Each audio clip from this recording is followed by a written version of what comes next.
go. Thank you very much. Thank you. Please. Well, it is wonderful to be back in the UK.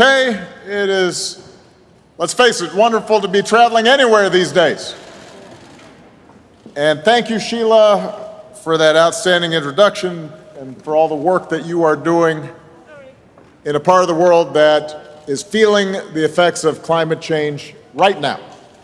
Thank you for making what sometimes can seem a bunch of abstract numbers painfully, immediately real. So we're very grateful for her. I am a private citizen now. So trips like this feel a little bit different than they used to. I don't get invited to the big group photo. Traffic is a thing again. Music doesn't play when I walk into the room. On the positive side, I can give a speech like this without wearing a tie and not create a scandal back home. I hope. But even though I'm not required to attend summits like this anymore, old habits die hard. And when the issue at hand is the health of our planet, and the world our children and our grandchildren will inherit, then you will have a hard time keeping me away. And that's why I'm here today, to talk about what's happened in the 6 years since I spoke to the United Nations Climate Change Conference in Paris, and to talk about the steps we need to take if we want to keep doing big things.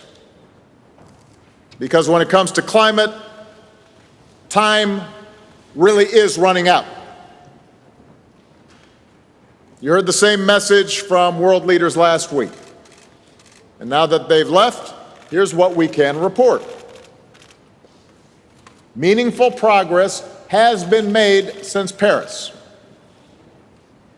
And the agreements made here in Glasgow, thanks to so many of you, including my friend John Kerry here, who is tireless, and his team. Thanks to your efforts here in Glasgow, we see the promise of further progress.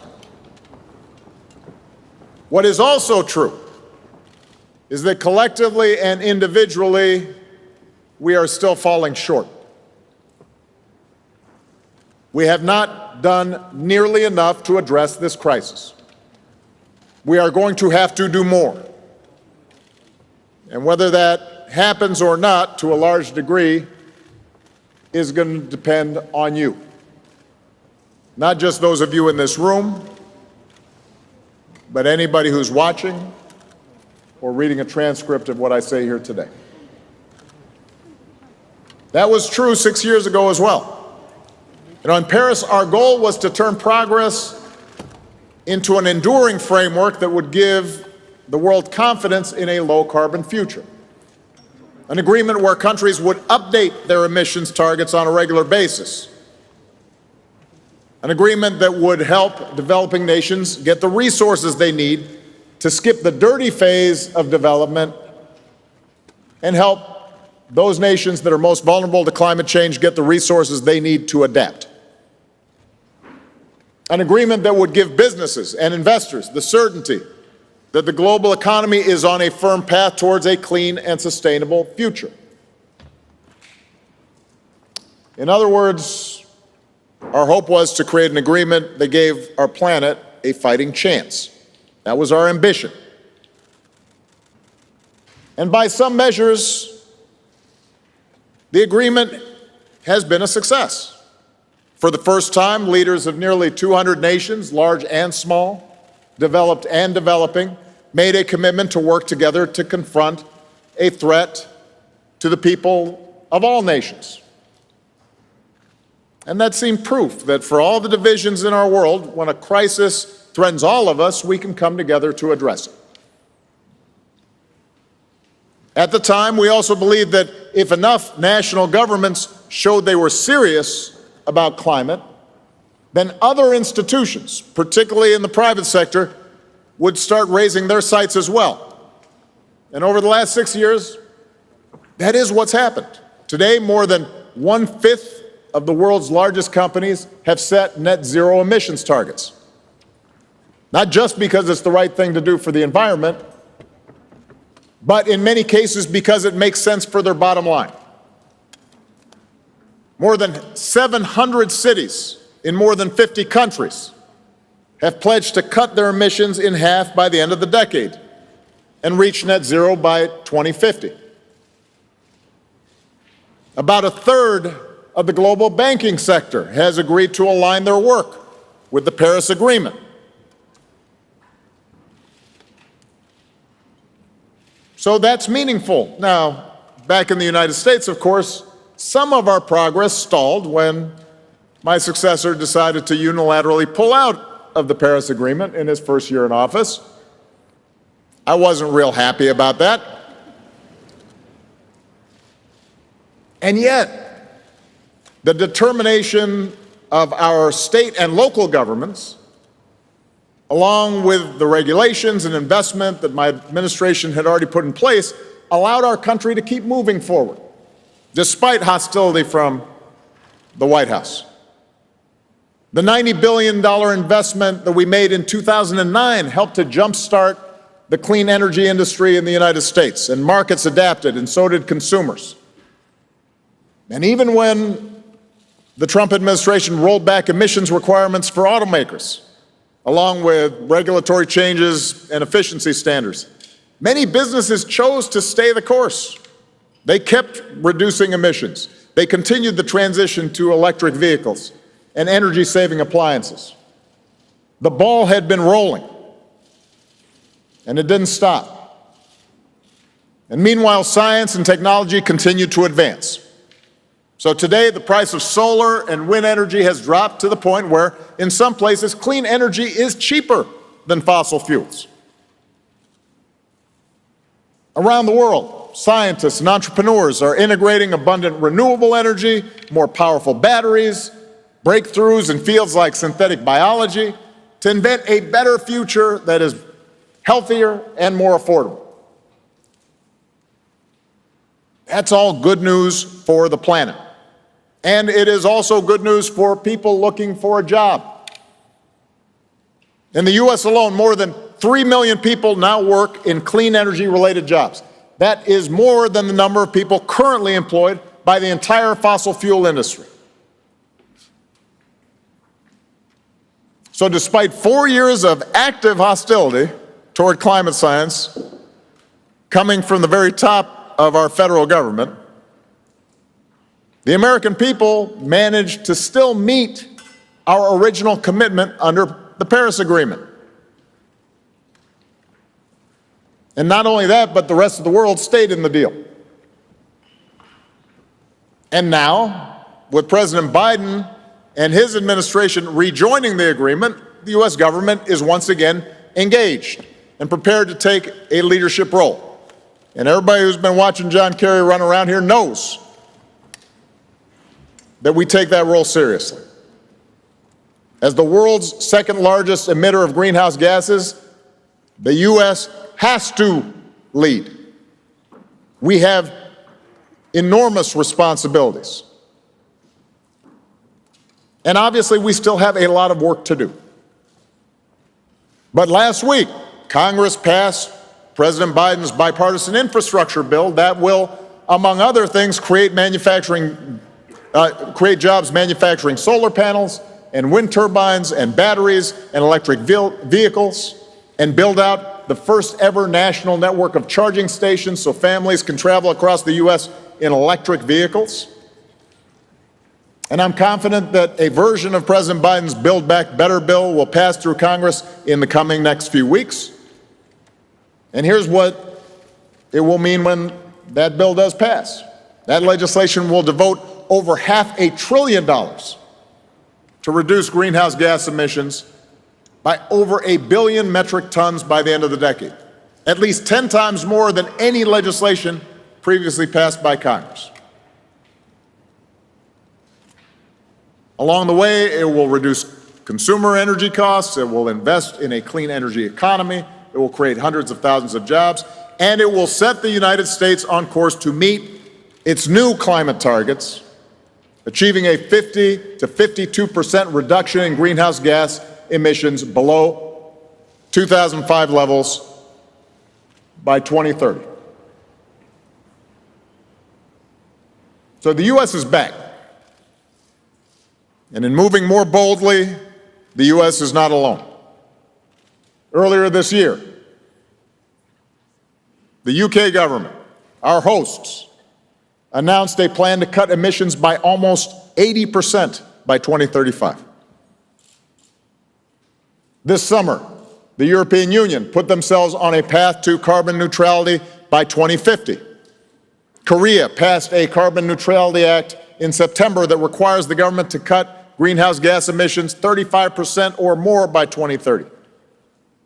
The Canadian government has laid out a path to carbon neutrality by 2050 with milestones to hit along the way. So, Paris showed the world that progress is possible, created a framework. Important work was done there, and important work has been done here. That is the good news. Now for the bad news. We are nowhere near where we need to be yet. For starters, despite the progress that Paris represented, most countries have failed to meet the action plans that they set 6 years ago. And the consequences of not moving fast enough are becoming more apparent all the time. Last month, a study found that 85% of the global population has experienced weather events that were more severe because of climate change. Stronger storms, longer heat waves, more intense flooding, crippling droughts. Parts of the world are becoming more dangerous to live in, triggering new migration patterns and worsening conflict around the globe. It's one of the reasons why the U.S. Pentagon and other U.S. agencies have said that climate change poses a national security threat for the U.S. and for everyone else. But not only did we not hit all of the targets that were pledged in Paris, but remember, Paris was always supposed to be a beginning, not an endpoint, of our joint effort to control climate change. Back in 2015, we knew that even if the commitments made as a part of the Paris Agreement were fully met, we would still fall short of our goal of keeping global temperature increases below 1.5 degrees Celsius. And that's why Paris was designed to be a framework for countries to constantly ratchet up their ambitions as they got more resources and as technology reduced the cost of transitioning to a clean energy economy. So, we come now here to Glasgow, and just was as true with the Paris Agreement, there is good news and bad news about what has happened here this past week. The good news, in large part because of the efforts of the people in this room, the hours of work that you spent with weak coffee and bad food and feeling sleepy. Because of you, countries around the world are recognizing this is a decisive decade to avoid a climate disaster and are setting some really important goals for 2030. More than 100 countries this past week have committed to reduce methane emissions by 30% by 2030. As all of you know, curbing methane emissions is currently the single fastest and most effective way to limit warming. More than 100 countries have also promised to stop and reverse deforestation by the end of 2030. Businesses from around the world, name brands, some of the biggest businesses on this planet, have agreed to help create a market for the technologies we need to transition to clean energy. Here in Glasgow, nations have also committed to help poorer countries move away from fossil fuels and deal with the effects of climate change. President Biden announced that the U.S. will be quadrupling its annual climate finance pledge over the next few years to $11 billion, including $3 billion dedicated to helping vulnerable countries adapt to the impacts of climate change. And the U.S., along with 20 other countries, agreed to stop publicly financing international fossil fuel development with limited exceptions. So these are significant accomplishments. They are hard-won commitments. You should be proud of yourselves, and we need to celebrate those commitments, even as we demand that the signatories to these commitments actually follow through. We have to track it. They're not self-executing. They're going to require effort. But let's assume that we actually deliver. That's significant. But once again, we also have to acknowledge that this progress is partial. Most nations have failed to be as ambitious as they need to be. The escalation, the ratcheting up of ambition that we anticipated in Paris 6 years ago has not been uniformly realized. I have to confess, it was particularly discouraging to see the leaders of two of the world's largest emitters, China and Russia, decline to even attend the proceedings. And their national plans so far reflect what appears to be a dangerous lack of urgency, a willingness to maintain the status quo on the part of those governments. And that's a shame. We need advanced economies like the US and Europe leading on this issue. But you know the facts. We also need China and India leading on this issue. We need Russia leading on this issue, just as we need Indonesia and South Africa and Brazil leading on this issue. We can't afford anybody on the sidelines.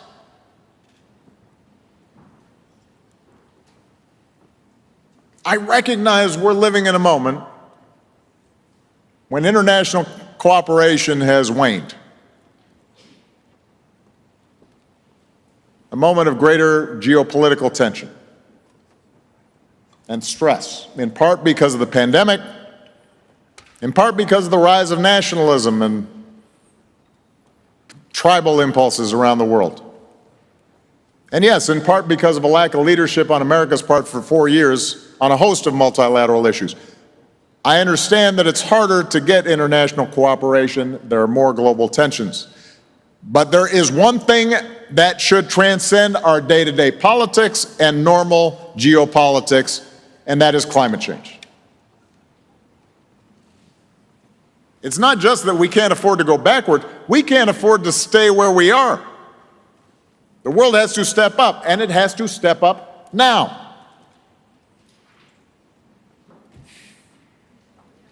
So how is that going to happen? How do we close the gap between what's necessary for our survival and what seems politically possible right now? I confess, I don't have all the answers. As I'm sure is true for all of you out there, those of you who are steeped in this work, who are far more expert than me, there are times where I feel discouraged. There are times where the future seems somewhat bleak. There are times where I am doubtful that humanity can get its act together before it's too late.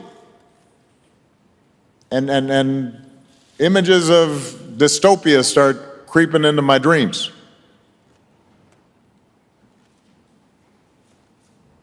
And yet, whenever I feel such despondency, I remind myself that cynicism is the recourse of cowards. We can't afford hopelessness. Instead, we are going to have to muster the will and the passion and the activism of citizens pushing governments, companies, and everyone else to meet this challenge. That's what allowed the U.S. to do its part over the last few years to meet our climate goals, even when we didn't have much leadership on it. It wasn't just elected officials or CEOs doing the right thing. It was ordinary Americans making their voices heard, making it clear we need to solve this problem regardless of the obstacles. People who organized and educated others in their communities, people who put pressure on businesses and governments to do better, people who turn their passion into votes. That's the kind of commitment we're going to need going forward. Because let's face it, this is not just about raw numbers. This is not just about science. This is about politics. It's about culture. It's about morality. It's about the human dynamic. How do we work together to get a big thing done? And it's about participation and power. Thinking back on my own experience as president, I would have had the power to do even more to fight climate change during my time in office if I'd had a stable congressional majority that was willing and eager to take action. And for the bulk of my presidency, I didn't have that majority. Gaining such majorities require an engaged citizenry willing to do what it takes to reward politicians who take this problem seriously and send out of office those who don't. I am convinced that President Biden's Build Back Better bill will be historic and a huge plus for U.S. action on climate change. But keep in mind, Joe Biden wanted to do even more. He's constrained by the absence of a robust majority that's needed to make that happen. Both of us have been constrained in large part by the fact that one of our two major parties has decided not only to sit on the sidelines, but express active hostility toward climate science and make climate change a partisan issue. Perhaps some of you have a similar dynamic in your own countries, although generally speaking, the United States seems to have a more vigorous opposition to climate than in many other places. But my broader point is that's got to stop. Saving the planet isn't a partisan issue. I welcome any faction within the Republican Party in the United States that takes climate change seriously. And that may be a rare breed right now, but keep in mind, such Republican elected officials used to be commonplace, used to exist. President George H.W. Bush, a Republican, was one of the first U.S. presidents to officially recognize the threat of climate change, was a signatory to the Rio Accord. If we are going to act on the scale that's required, climate change can't be seen anywhere in the world as just an opportunity to score political points. And for those listening back home in the U.S., let me say this. It doesn't matter if you're a Republican or a Democrat. If your Florida house is flooded by rising seas, or your crops fail in the Dakotas, or your California house is burning down, nature, physics, science do not care about party affiliation. And what is true in the United States is true in every nation. We don't just need the Democrats or the Green Party or progressives to be working together on this existential problem. We need everybody, even if we disagree on other things.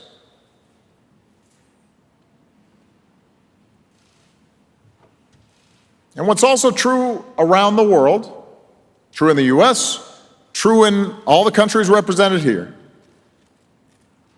is that the most important energy in this movement is coming from young people.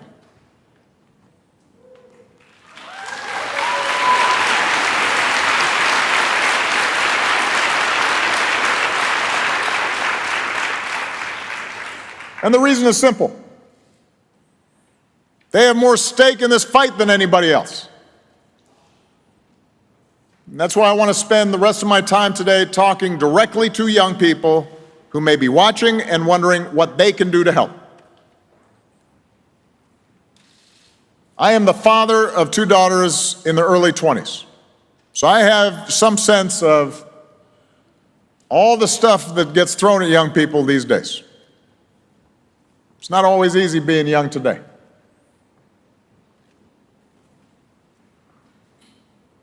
And for most of your lives, if you're in that generation, you've been bombarded with warnings about what the future will look like if you don't address climate change.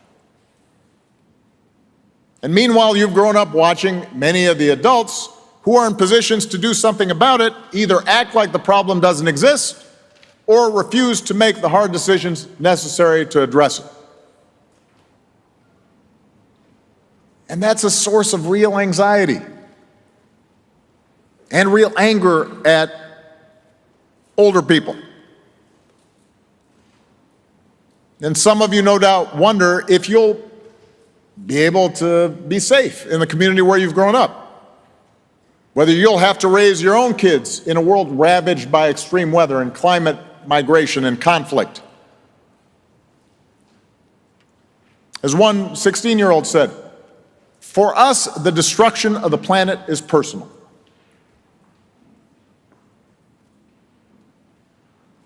And that's why my message to young people begins with acknowledging you are right to be frustrated.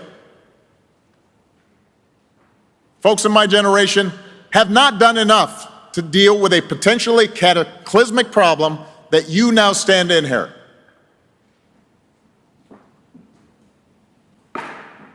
But I also want to share some advice my mother used to give me. If I was feeling anxious or angry or depressed or scared, she'd look at me and she'd say, "Don't sulk. Get busy. Get to work. And change what needs to be changed." And luckily, that's exactly what young people around the world are doing right now. 2 years ago, a Swedish teenager named Greta Thunberg inspired millions of people to join the largest climate demonstrations in decades. A lot of people now know about Greta, but the world is full of Gretas. One of the things I love most about our work at the Obama Foundation is getting to meet young activists from all over the world taking up the baton on climate change. You just heard from Sheila Babata from the Northern Mariana Islands. As an elected representative, Sheila is fighting to preserve natural resources on the island and helping young people take the lead in the fight for human rights and climate action. I've met people like Juan Carlos Monterrey Gomez from Panama. After representing his country at the Paris negotiations, I think he was like 22. Juan then led an effort to amend the Constitution of Panama. Today he's here in Glasgow as a climate negotiator.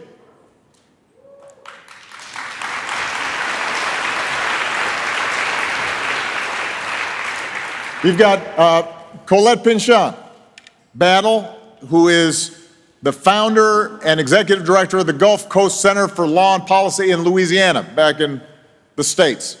They're a nonprofit helping communities of color across the South that are already feeling the effects of climate change, rebuild after disasters, and build more sustainable communities and more sustainable economies. And then there's Louisa Neubauer, an activist who leads Fridays for Future strikes in Germany.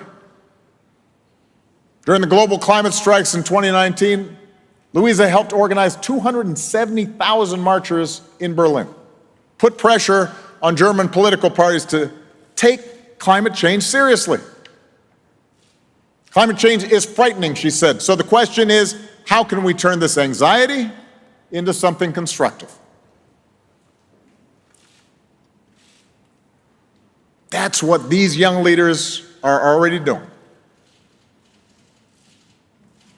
I'm really looking forward to sitting down and talking with some of them in a separate forum later today, because they're not just working for their own countries, they are forming a movement across borders to make the older generation that got us into this mess see that we all have an obligation to dig ourselves out of it. And if those older folks won't listen, they need to get out of the way.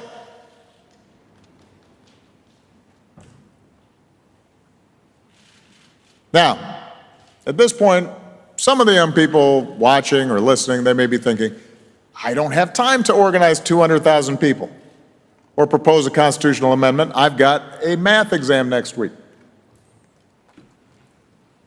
I get that. I promise you, unlike Greta, I was not on the cover of Time magazine when I was 16 years old. And if I was skipping school, it had nothing to do with climate change.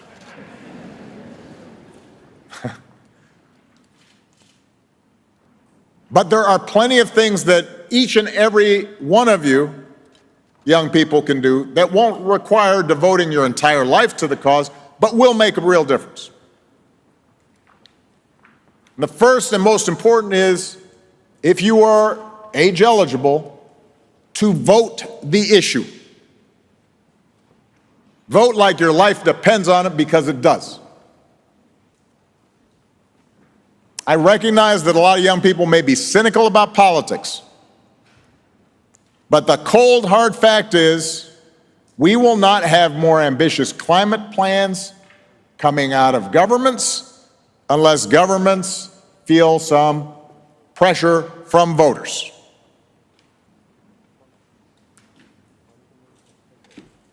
In one survey of young people in 22 countries, more people cited climate change as one of the most important issues facing the world than anything else. Young people understand this issue, but they don't always vote at the same levels as older folks. Many young people are now starting to realize, I've got to make my interests heard if I have the opportunity to vote. So in the 2020 US presidential election, young people were more likely than older voters to say that climate change was their top concern. And they also voted at a rate 11 points higher than in 2016. That's the kind of thing that makes politicians sit up and take notice. As one 20-year-old organizer said, young people understand that if we want to save our lives and our future, then we have to do it ourselves. And this is part of your power that you have to use.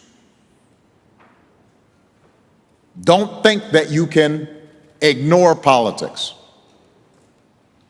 You don't have to be happy about it, but you can't ignore it.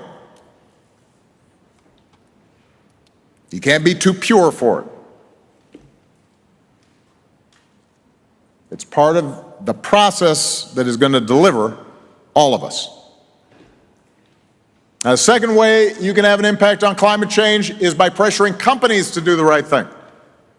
Members of your generation have already shown you're willing to pay for products that you believe are responsible and responsive to the climate challenge, and that you're also willing to avoid those companies that are actually making climate change worse. I see this in my own daughters and their friends, their peer group, in terms of which companies they support and which products they buy. And not only are they sophisticated consumers, they're active and engaged citizens. And that's a message that CEOs will learn to understand. Companies are starting to figure out that becoming more energy efficient is good for their bottom line because they'll spend less on energy. But you also have the opportunity to teach them that by getting serious about climate change, they have a chance to win loyal customers and employees. And they conversely will lose customers and top-flight employees if they're not on the right side of the issue. That's part of your power. You need to use it. While you're at it, you need to help educate your parents and grandparents, your uncles and aunts, your teachers, your employers. Because while a dangerously warming planet is a reality that a lot of you have grown up with as young people, you've studied in school, you've read about it, it's been part of the backdrop of your childhood. Members of the older generation don't have that same frame of reference. They do love you, though. They do care about you. They listen to you more than you think. And if you explain how important the issue is to you, you may lead them to rethink their position, or at least be more open-minded. In fact, I'm pretty sure they'll listen to you in a way they might never listen to a politician or some expert on TV or a former president. That's power you have. You have to use it. And finally, let me say, it will not be enough to simply mobilize the converted. It will not be enough to preach to the choir. It will not be enough to just ramp up intensity among people who already know about climate change and already agree with us and care deeply about it. Protests are necessary to raise awareness. Hashtag campaigns can spread awareness. But to build the broad-based coalitions necessary for bold action, we have to persuade people who either currently don't agree with us or are indifferent to the issue. And to change the minds of those fellow citizens in our respective countries, we have to do a little more listening. We can't just yell at them or say they're ignorant. We can't just tweet at them. It's not enough to inconvenience them through blocking traffic in a protest. We actually have to listen to their objections and understand the reluctance of some ordinary people to see their countries move too fast on climate change. We have to understand their realities and work with them so that serious action on climate change doesn't adversely impact them. So listen, it is true, a lot of climate opposition comes from fossil fuel companies trying to make a buck, despite the green ads that they run on TV. It's true that there are climate deniers out there who, for ideological reasons, you will never convince. But I'm not talking about them. I'm talking about the fact that we've got to persuade the guy who has to drive to his factory job every single day, can't afford a Tesla, and might not be able to pay the rent or feed his family if gas prices go up. We have to think about the mother in India who, yes, will suffer droughts and floods made worse by climate change, but whose more immediate concern is getting electricity so her children don't have to sit in the dark every night and can't do their homework. That's not you can't dismiss that concern.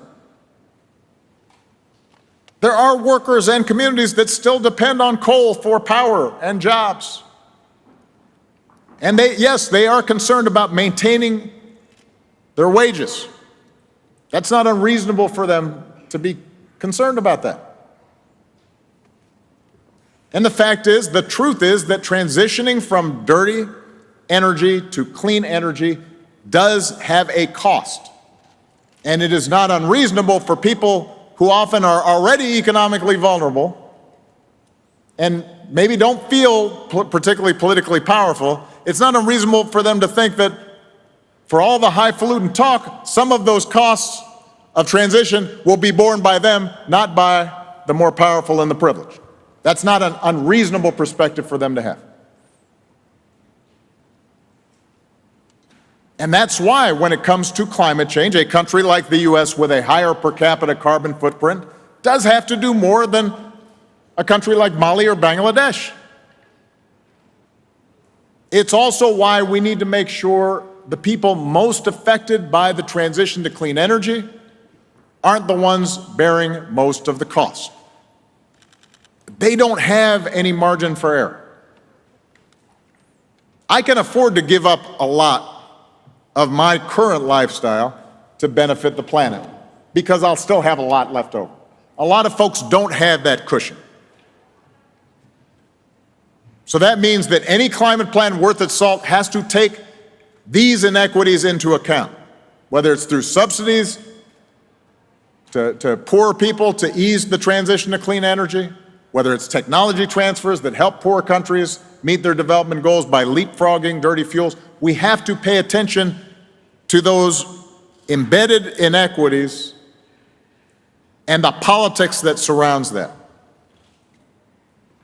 And that's not easy.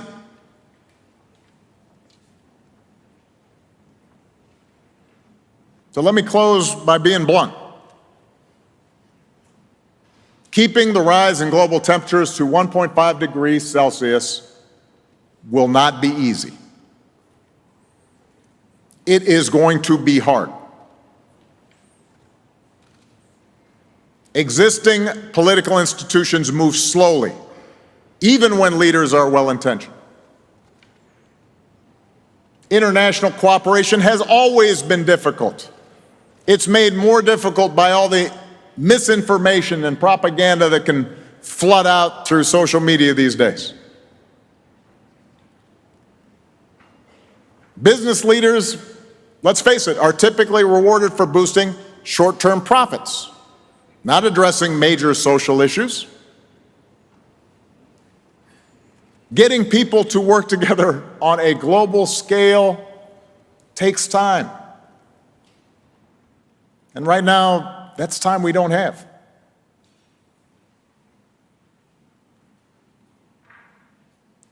So if we're honest with ourselves, yes, this is going to be really hard.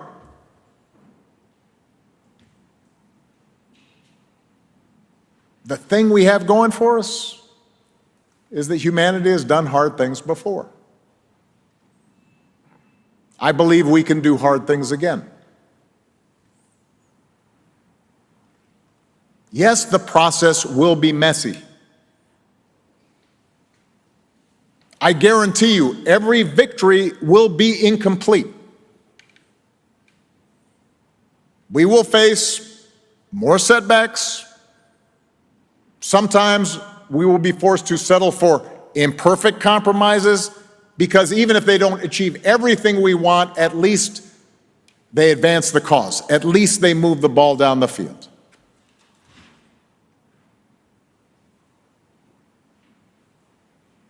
But if we work hard enough for long enough,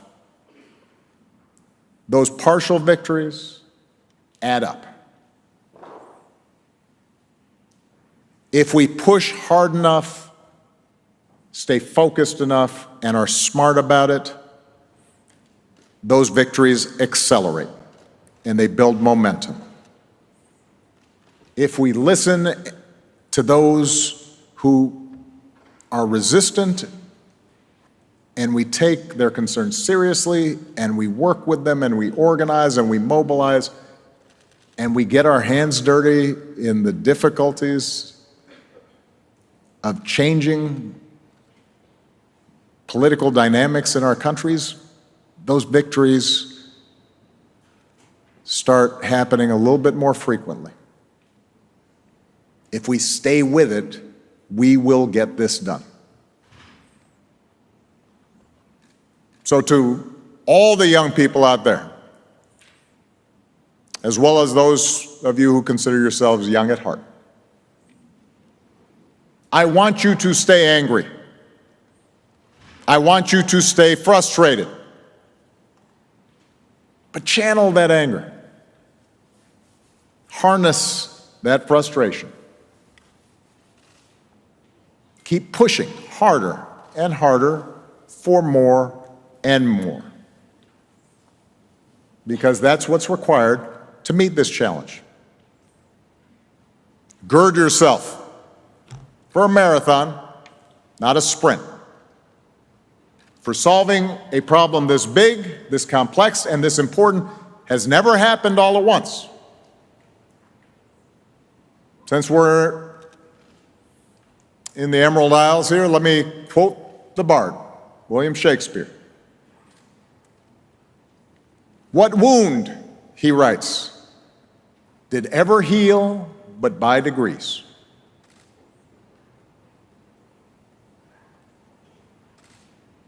Our planet has been wounded by our actions.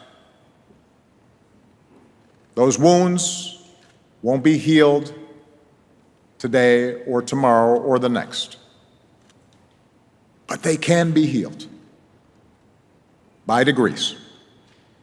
And if we start with that spirit, if each of us can fight through the occasional frustration and dread, if we pledge to do our part and then follow through on those commitments, I believe we can secure a better future. We have to.